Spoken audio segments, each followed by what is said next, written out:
বেকারের জীবন যেন এক অভিশপ্ত জীবন। চাইলেও সে পারে না কাউকে কিছু বলতে, পারে না কাউকে কিছু বোঝাতে। এই হলো বেকারের জীবন।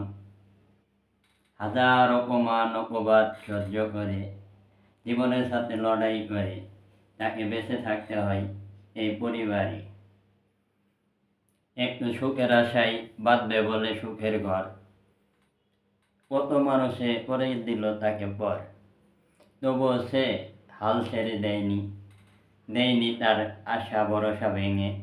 তবুও সে অনবরত তার চেষ্টা চালিয়ে গিয়েছে একদিন সফলতার দেখা পাবে বলে। অবশ্যই পেয়েই যাবে, শুধু হারিয়ে ফেলেছে কিছু সুখময় জীবনের অংশটুকু। এর নামই বেকারত্ব জীবন, এটাই অভিশপ্ত জীবন।